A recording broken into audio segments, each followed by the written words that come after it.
Bom, então a primeira coisa que nós podemos fazer aqui é criar uma nova conexão com o servidor. Nós podemos utilizar essa conexão já criada, e aí a gente tem também um banco de dados já criado por padrão, que é o Postgres, ou a gente pode criar uma nova conexão, clicando aqui com o botão direito em Servers, indo em Create Server, e aí a gente dá um nome para a nossa conexão com o banco de dados, coloca o nome ou o endereço da máquina que hospeda o servidor. Então, no nosso caso, o servidor está instalado na máquina local, localhost. Eu quero utilizar, então, a versão 13 do Postgres. Então, esse servidor está ouvindo na porta 5435. A gente utiliza aquela senha que a gente definiu anteriormente. A gente pode salvar a senha também, certo?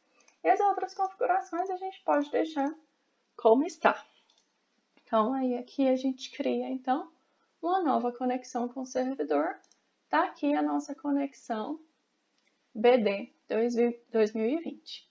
E aí a gente tem da mesma maneira o banco de dados Postgres criado por padrão. Daí nós podemos criar um novo banco de dados. Da mesma maneira, a gente pode clicar com o botão direito e ir em Create Database, certo? E aí a gente dá, então, um nome para o nosso novo banco de dados. Eu vou chamar de aula 1, certo? As outras configurações também a gente pode deixar da mesma maneira, certo? Por enquanto, nós só temos o proprietário Postgres. Então, a gente cria, então, o nosso novo banco de dados, chamado aula 1.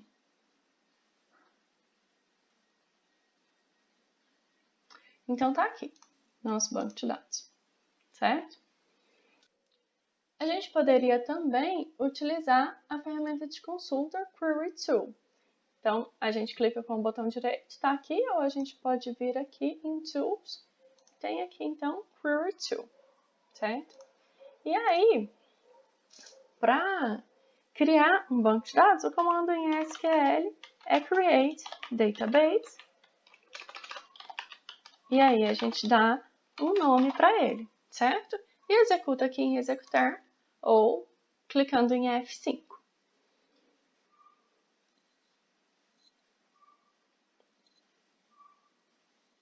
Então, nosso banco de dados foi criado com sucesso. Se a gente clicar aqui em Refresh, a gente tem, então, nosso novo banco de dados teste, certo? Se a gente clicar nele, a gente conecta. E aí, se para criar o banco de dados é Create Database, para destruir o banco de dados é Drop.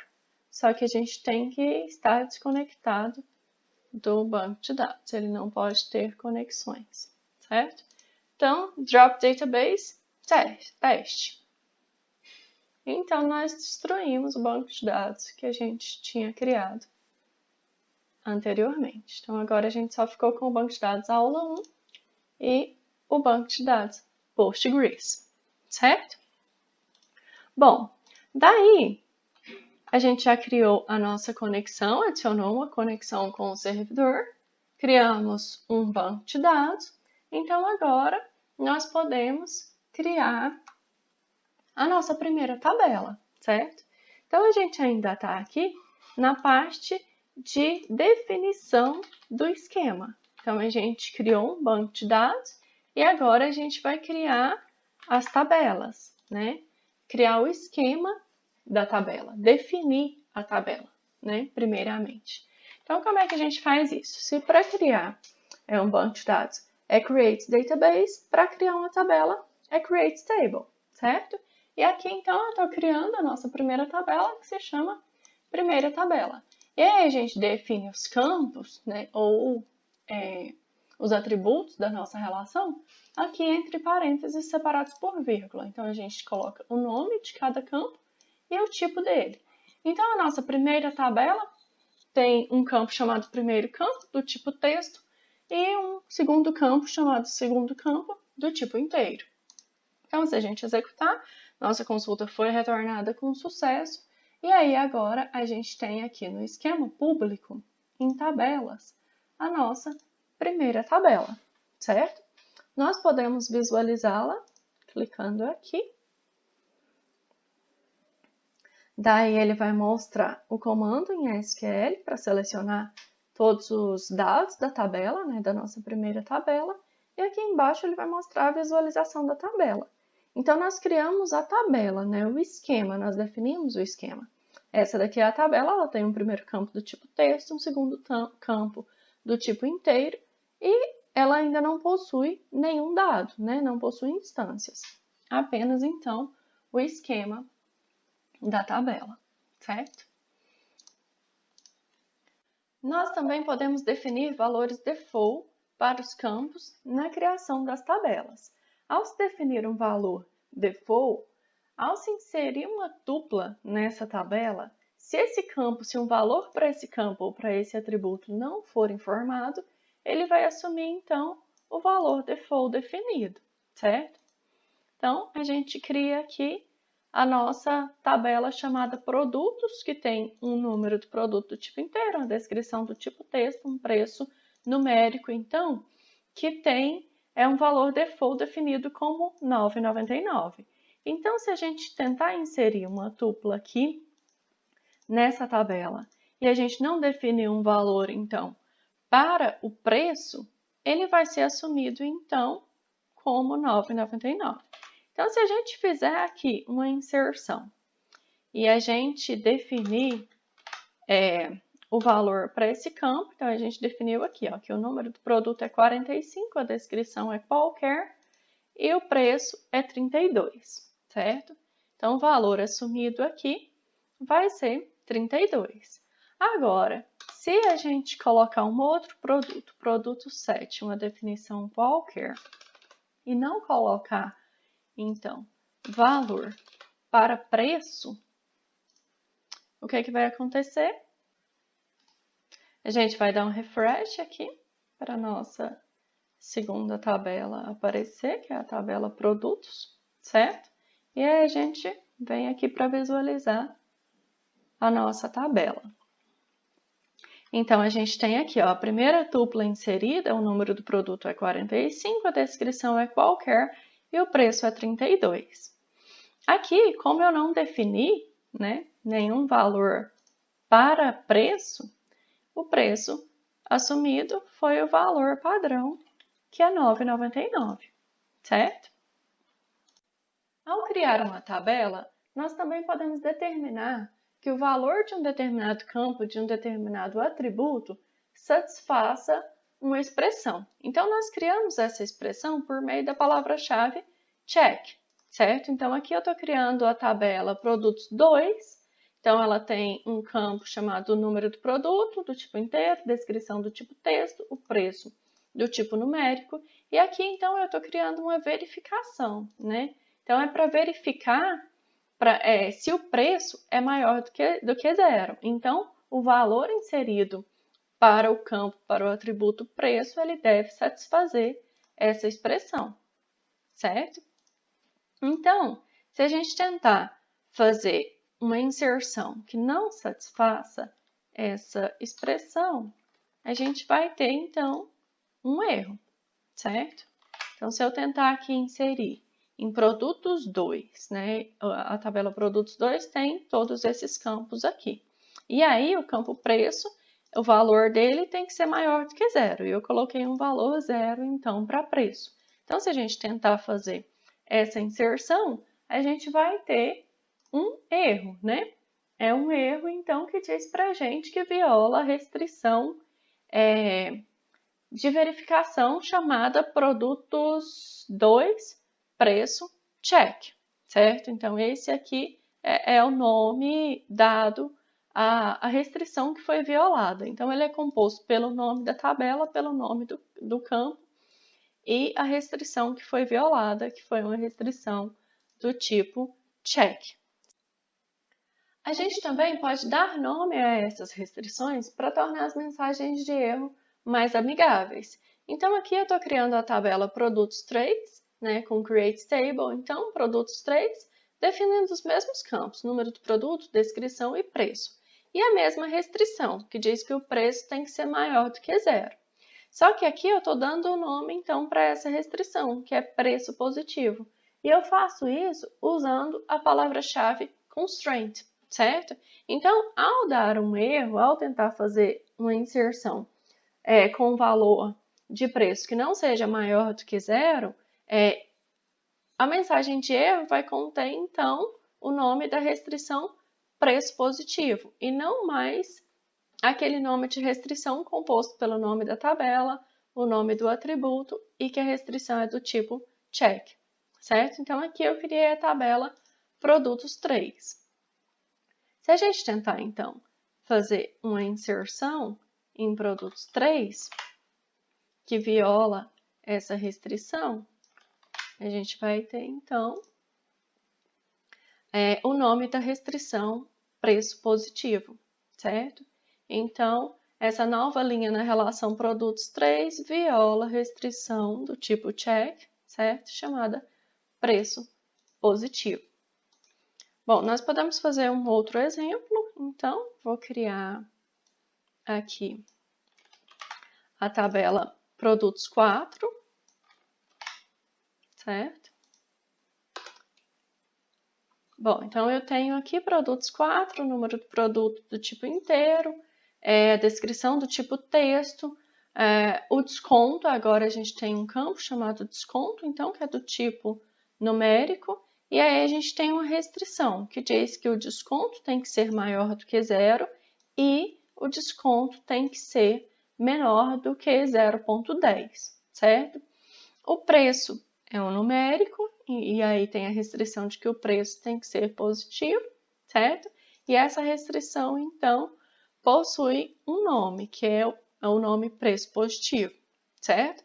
E a gente tem uma outra restrição que diz que o preço tem que ser maior do que o desconto, certo? Então, executamos aqui, agora a gente já criou a nossa nova tabela.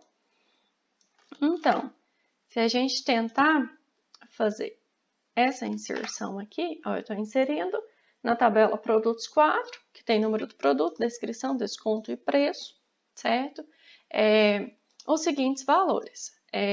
45 para número do produto, a descrição é qualquer, o desconto é 15 e o preço é 100. O que vai acontecer então? Então, essa inserção vai violar a restrição do tipo check, né, na tabela produtos 4, no atributo desconto, porque o desconto ele tem que ser menor do que 0,10, certo? Se a gente tentar fazer uma nova inserção,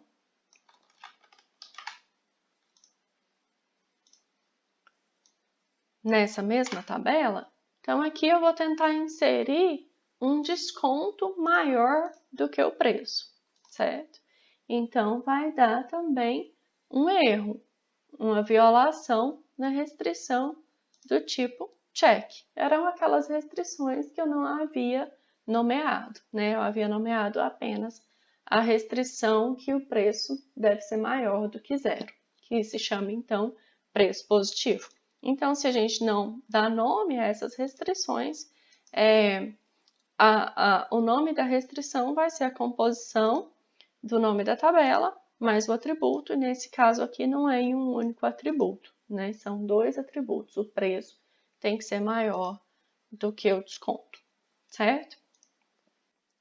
Além da restrição de verificação de condições, nós temos também uma restrição chamada not null, que obriga o preenchimento de um campo. Então, aqui nós estamos criando uma tabela chamada produto 5, create table produto 5, e nós temos um campo chamado código do produto, que é do tipo inteiro, e tem a restrição de not null. Então, esse campo, código do produto, ao se fazer uma inserção na tabela, ele deve obrigatoriamente ser preenchido. Da mesma maneira, o nome, que é do tipo texto, esse campo deve ser obrigatoriamente preenchido. O detalhe aqui é que até mesmo um espaço em branco atende a essa restrição. Então, um espaço em branco é um valor, e aí o campo, então, contém um valor, né? Não é nulo. Então, atende à restrição. E aqui no código do produto, a gente tem também uma restrição do tipo check, que diz que o código do produto tem que ser maior do que 0, certo? Então, inserimos a tabela produtos 5. Se a gente tentar fazer, então, uma inserção aqui nessa tabela, colocando, então, um código do produto menor do que 0, vai dar uma violação na restrição do tipo check, certo? Se a gente não colocar código do produto, a gente está dizendo, então, aqui que a gente vai atribuir, então, valores apenas para os atributos nome e preço, certo? E aí vai dar uma violação na restrição do tipo not null, certo? Então, esse é um campo que deve ser preenchido, certo? Da mesma maneira, o nome também é um campo que deve ser preenchido. Então, se a gente colocar aqui código do produto, é o nome do campo, certo? E aí a gente coloca um valor para ele, que vai ser 1. E se a gente tirar o nome, então, vai dar a mesma violação, porque o produto tem obrigatoriamente que ter um nome, certo? Então, um valor null foi atribuído, então, à coluna nome da relação produto 5 e violou a restrição, então, not null.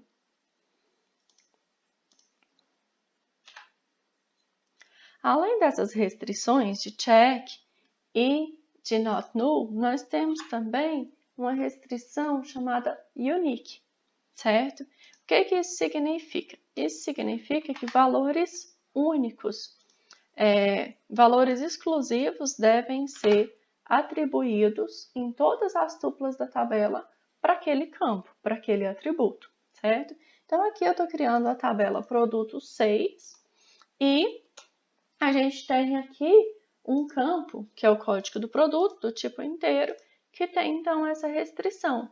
Os valores atribuídos em todas as tuplas da tabela para código do produto devem ser únicos, então, certo?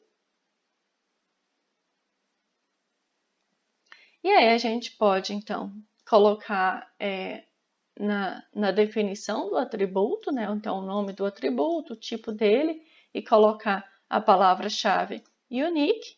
Ou a gente pode também colocar separadamente. Então, a gente define o atributo, que então o código do produto é do tipo inteiro, nome do tipo texto e preço do tipo numérico, e aí a gente coloca, então, entre parênteses, quais são os atributos que têm essa restrição, certo? Essa restrição de unicidade, de valor exclusivo. Isso aqui é interessante quando a gente quiser colocar que outros atributos também têm um valor, devem ter um valor exclusivo, certo? Então, a gente pode definir aqui também dessa maneira, né? Usando a palavra-chave unique e elencando, separados por vírgulas, os atributos que devem ter valores exclusivos, certo? Então, criamos a tabela produto 7. Cada vez a gente pode vir aqui, ó, e dar um refresh, e aí todas as tabelas que a gente criou estão aqui, certo? Então, olha só, se a gente tentar fazer uma inserção nessa tabela 7, então a gente definiu aqui valores para todos os campos, certo? O código do nosso produto é 45. Então, a tupla ela foi inserida, certo? Na nossa tabela. A nossa tabela é produto 7. Se a gente vir aqui e visualizar a nossa tabela, então, a gente vai ter aqui ó, o produto 45, que é o produto X, né? E o preço dele é 34, inserido, certo? Agora, se a gente tentar fazer uma inserção aqui, pode ser um outro preço, do produto Y, e colocar, então, o mesmo código do produto, o que vai acontecer? Vai dar um erro, né? Então, aqui a gente tem um valor duplicado que viola a restrição, então, de unicidade no código do produto, certo? Então, essa tupla, ela não vai ser inserida, certo?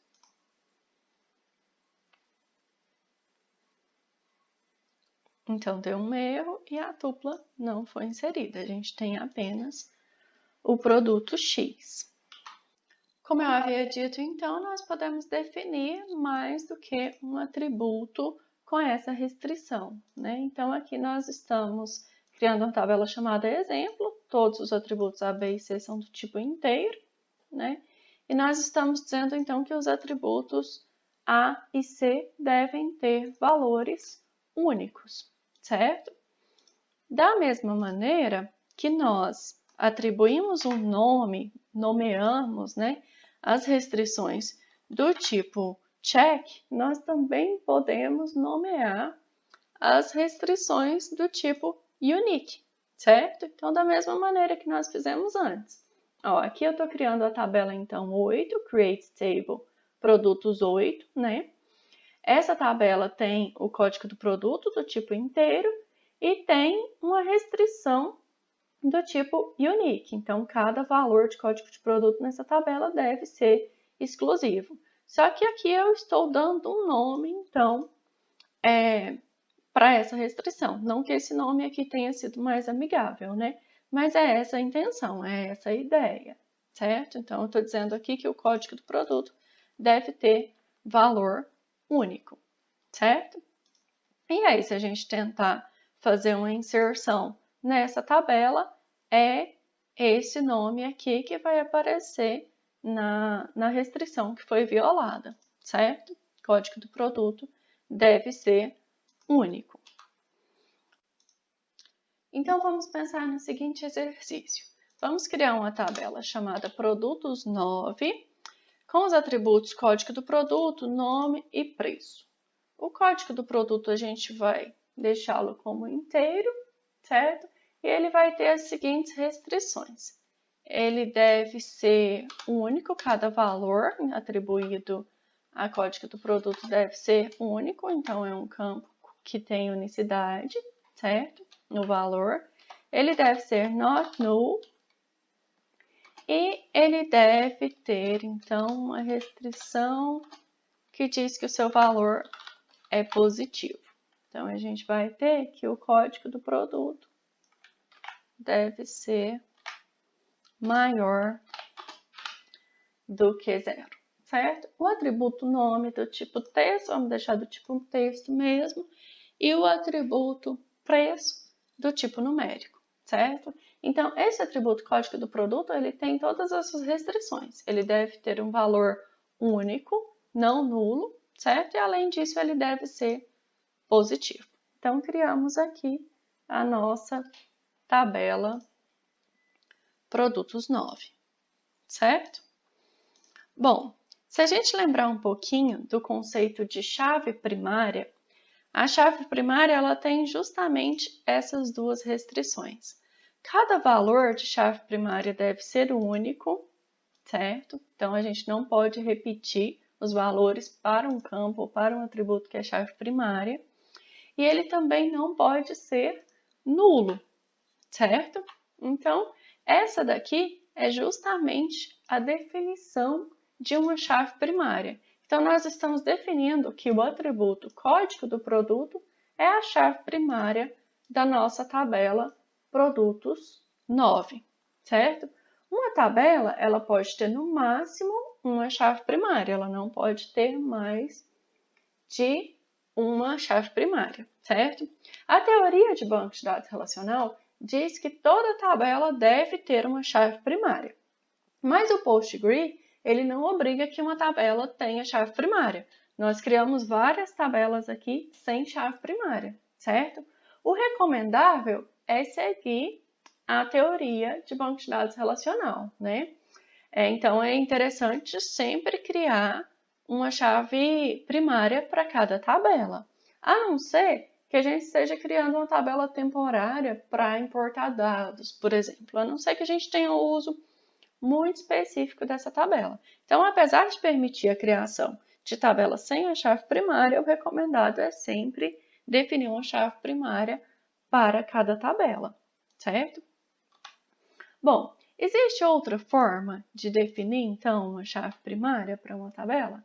Existe. Então, a gente pode tanto usar, então, essas duas restrições, né? A restrição de not null e de unique, certo? Então, a gente está dizendo que o código do produto aqui é uma chave primária, ou então a gente pode usar as palavras-chave primary key, certo?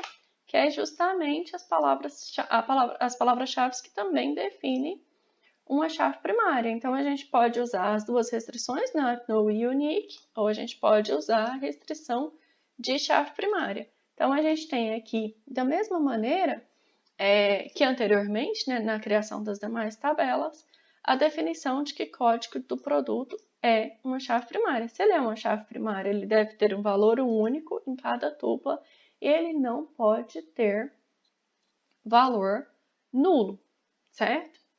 Como eu disse para vocês, cada tabela tem uma única chave primária, certo? Então, a gente não pode vir aqui em um outro atributo e dizer que ele também é chave primária. Isso aqui vai dar um erro. Cada tabela tem uma única chave primária, certo? Então, aqui está dizendo que a gente tem múltiplas chaves primárias para a tabela produtos 11 e isso não é permitido.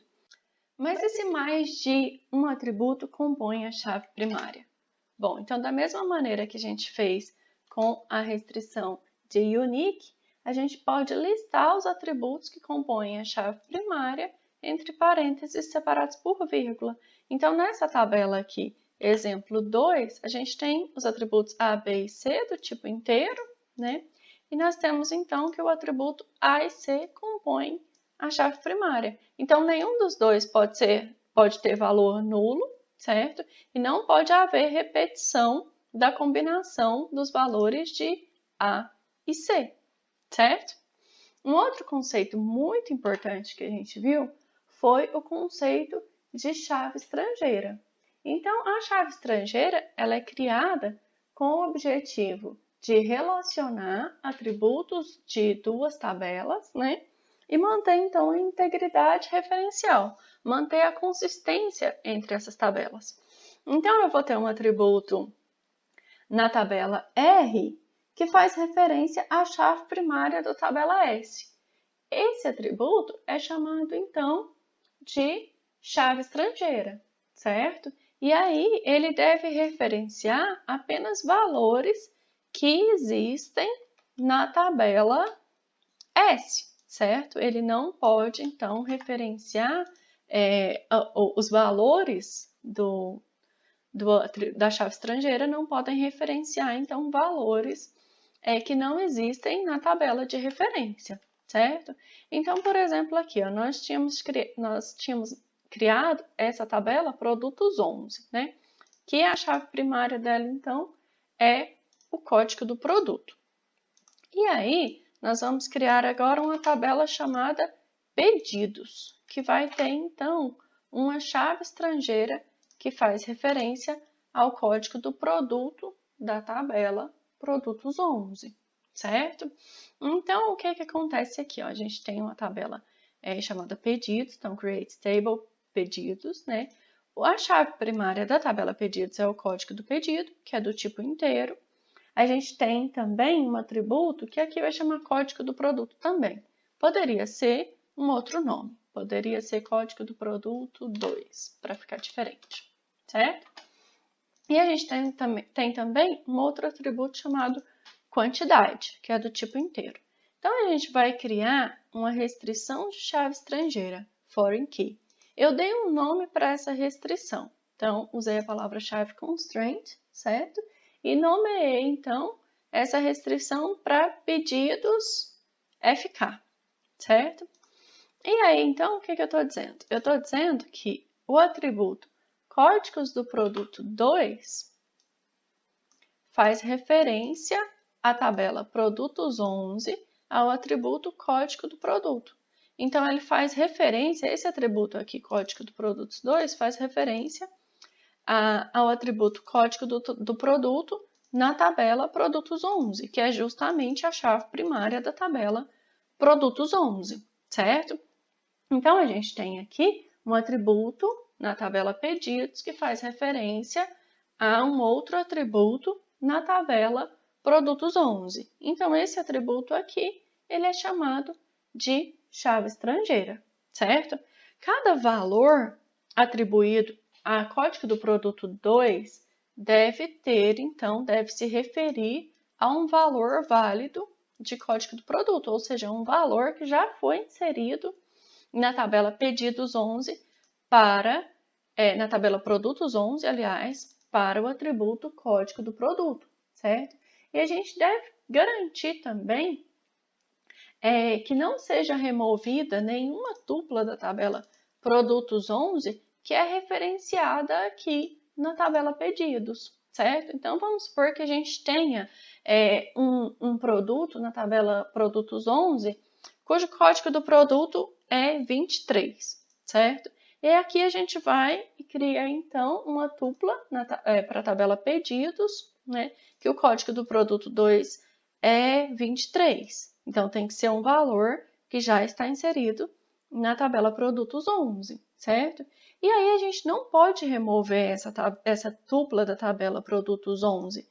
Por quê? Porque existe um pedido para o produto 23, certo? Então, a gente tem uma tupla, uma linha nessa tabela aqui, pedidos, que faz referência a esse produto, certo? Da tabela produtos 11. Então, a chave estrangeira ela deve referenciar um valor válido na outra tabela e é importante que a gente garanta que essa tupla referenciada não seja removida antes que a tupla de pedidos, nesse caso, seja removida, certo? Bom, então a gente pode criar um outro exemplo aqui, ó, com mais de um atributo fazendo parte da chave primária. Então, aqui nós temos a tabela T0, que tem os atributos A, B e C, e fazem parte, então, da chave primária os atributos A e B, certo? Como é que eu vou agora criar uma chave estrangeira em uma outra tabela que faz referência, então, à chave primária da tabela T0? Bom, então, eu vou criar aqui a tabela T1, certo? E aí, a tabela T1 tem os atributos A, B, C e D, todos do tipo inteiro, certo? A chave primária da tabela T1 é o atributo A, e a gente tem, então, que os atributos C e D fazem referência aos atributos A e B da tabela T0. Então, fazem referência à chave primária da tabela T0, certo? Então, da mesma maneira, quando a gente tem mais de um atributo que compõe a chave primária, a gente lista eles, né, junto com as palavras-chave primary key, definindo, então, que aqueles atributos fazem parte da chave primária. E aí, a gente referencia, a gente cria uma chave estrangeira, fazendo referência a esses atributos da mesma maneira, utilizando, então, as palavras-chave foreign key e listando, então, quais os atributos que compõem a chave estrangeira, certo? Bom, outra coisa interessante que a gente pode fazer aqui é simular uma enumeração, certo? Então, como é que a gente faz isso? Aqui eu estou criando uma tabela chamada pessoa. Essa tabela tem um atributo chamado código, que é do tipo inteiro, e a chave primária da tabela, pessoa, certo? Então, cada pessoa tem um código e ela também tem uma cor favorita, que eu defini aqui como um vetor de caracteres variável de, no máximo, 255 posições, certo? E eu defini que esse atributo não pode ser nulo. E aí, utilizando aquela restrição check, eu posso, então, fazer a simulação dessa enumeração, desse enum, certo? Então, eu estou criando aqui uma restrição de uma condição que vai ser verificada. Eu quero que o valor atribuído à cor favorita esteja nesse conjunto aqui, certo? seja o valor vermelha, verde ou azul. Então, eu vou criar uma restrição que vai fazer uma verificação dessa condição, uma verificação se a cor favorita está está nesse conjunto aqui, que contém os valores vermelha, verde e azul, certo? Então, criei aqui a minha tabela pessoa. Então, se a gente tentar fazer uma inserção de uma pessoa cuja cor favorita seja vermelha, verde ou azul, vai dar tudo certo, né? Então, a consulta, a inserção vai ser retornado sucesso para ela. Então, aqui eu estou fazendo uma inserção, então, na tabela pessoa, né? E eu estou atribuindo o valor 1 ao código da pessoa e a cor favorita, eu estou atribuindo o valor vermelha, certo? Então, a tupla foi inserida nessa tabela pessoa, certo? Então, temos aqui a nossa tabela pessoa.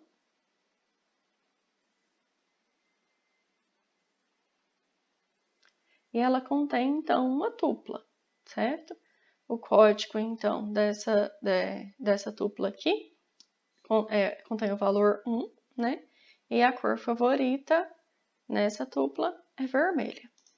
Mas se a gente tentar fazer a inserção de uma tupla com valor para a cor favorita que não está naquele conjunto, vai dar um erro, certo?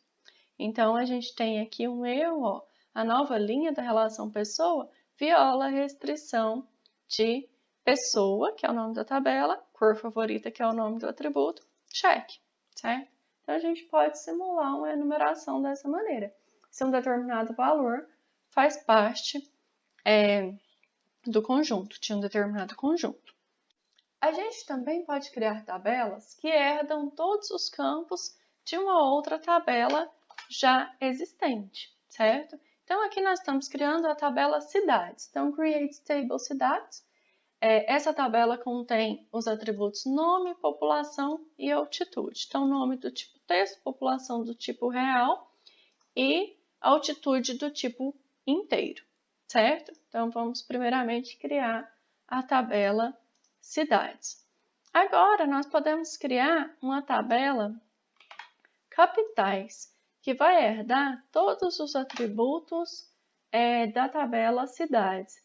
De que forma que a gente faz isso? A gente faz isso usando a palavra-chave inherit, certo?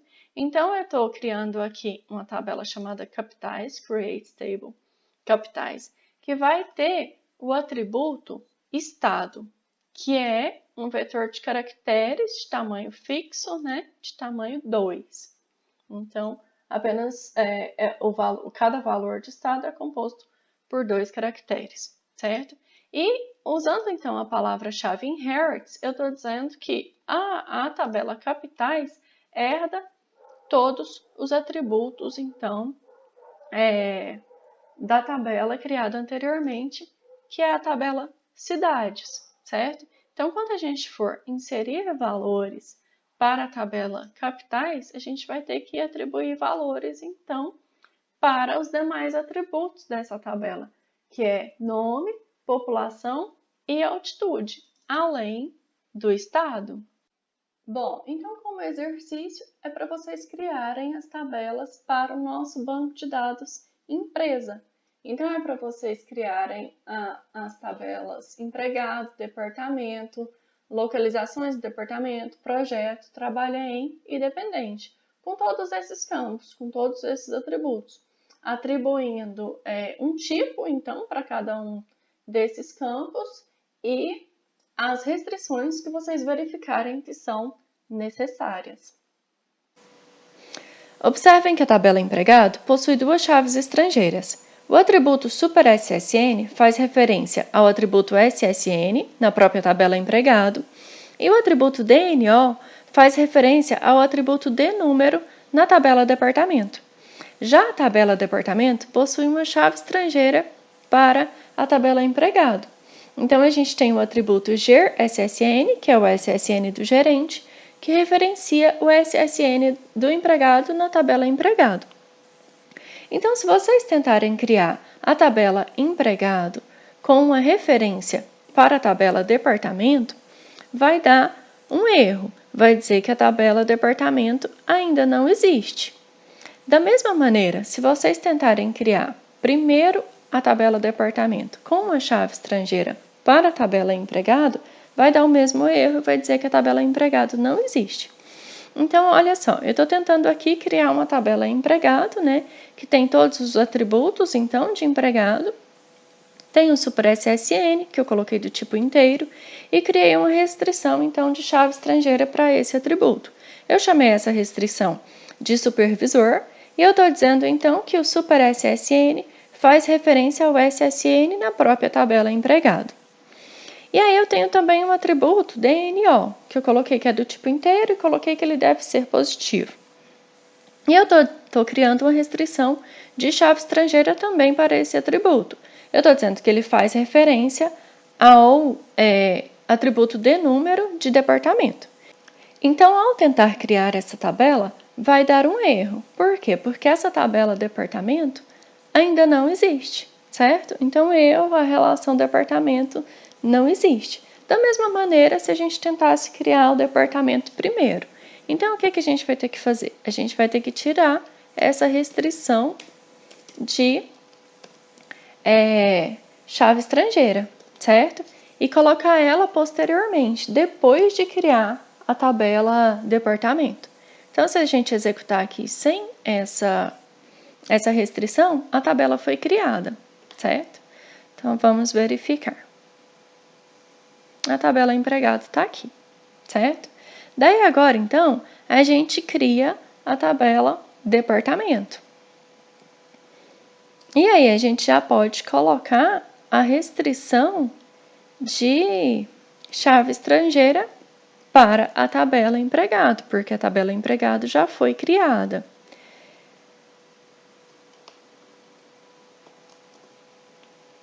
Bom, então vamos criar a tabela departamento. Eu coloquei então uma restrição de gerente sobre o atributo ger_ssn, que é do tipo inteiro. Então, estou dizendo que ele faz referência ao SSN da tabela empregado, certo?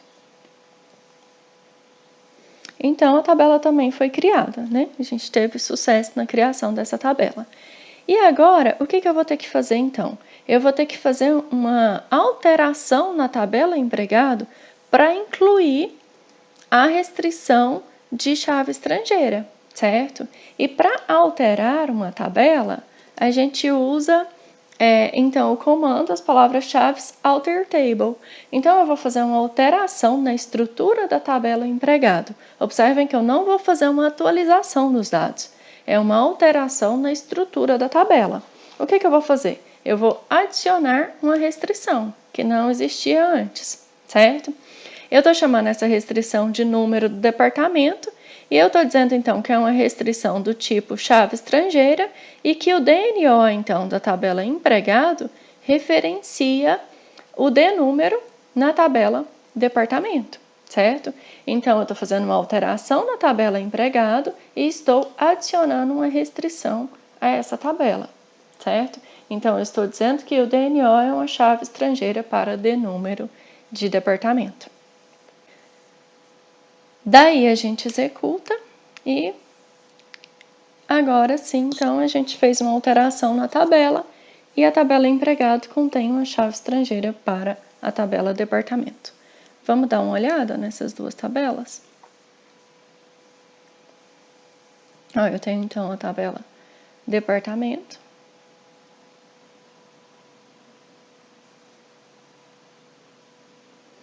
Com todos os campos, então, aqui está dizendo que o DNúmero é uma chave primária, certo? E eu tenho também a tabela empregado, com todos os campos, então, de empregado. E eu tenho, então, que o SSN é a chave primária de empregado. Se a gente der uma olhada nas restrições da tabela, a gente tem então todas as restrições que foram criadas. As restrições do tipo check, a gente tem uma restrição de chave primária também, e a gente tem duas restrições de chave estrangeira. Uma chamada número de departamento, então esse foi o nome que eu dei para essa restrição, e uma chamada supervisor, que também foi um nome que eu dei para a restrição.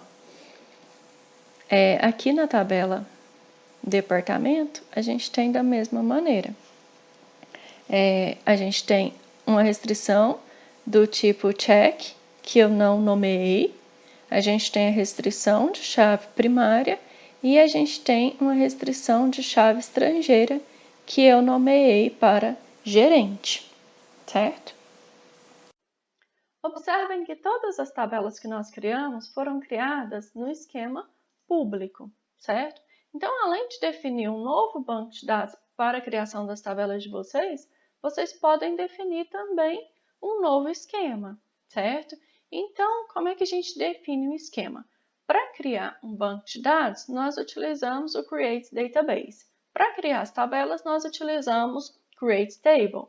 Então, para criar um esquema, para definir um esquema, nós utilizamos então as palavras-chave ou o comando create schema, certo? E aí assim a gente define um novo esquema. Então, se a gente der um refresh aqui, ó, agora eu tenho o esquema público, que era onde a gente estava criando as nossas tabelas, e eu tenho também o esquema 2, que foi o esquema que eu acabei de criar, certo? Se vocês quiserem manter a diferenciação de maiúsculas e minúsculas, vocês precisam utilizar, então, aspas duplas, certo? Então, aqui agora a gente tem o esquema 2 e o esquema 2 minúsculo, certo? E aí, quando vocês forem criar tabelas para um esquema que não seja o esquema público, é preciso, então, dizer explicitamente em qual esquema essa tabela deve ser criada, certo? Então, aqui eu estou criando uma tabela chamada teste, que tem dois campos, o campo A1 do tipo inteiro e o campo A2 do tipo inteiro. Só que essa tabela teste ela não deve ser criada no esquema público.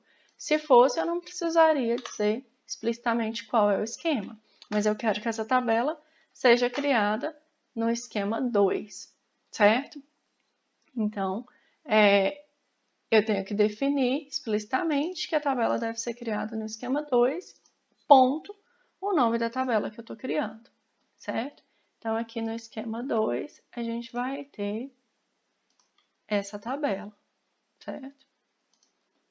Observe, então, que se a gente não colocar aspas, não existe diferenciação entre maiúsculas e minúsculas, né? Então, apesar de aqui estar tudo em maiúscula, a tabela teste, ela foi criada no esquema 2 minúsculo, certo? Se eu quero criar essa tabela naquele esquema que eu defini, com a primeira letra maiúscula, eu preciso, então, usar as aspas duplas, certo? Isso é válido também para os nomes das tabelas, certo? Então, apesar de aqui estar maiúsculo, a tabela foi criada com letras minúsculas, certo? Se eu quero uma tabela, então, com as letras maiúsculas, eu uso, então, aspas duplas, certo? E, claro, vocês podem definir um novo esquema por meio da interface gráfica, certo? Então, assim, criamos aqui um novo esquema chamado empresa, certo? Eu vou deixar no material para vocês, então, os tipos de dados definidos na linguagem SQL, para valores numéricos, para cadeias de caracteres e para valores de data e hora. Por hoje é só, então. Até a próxima. Tchau, tchau!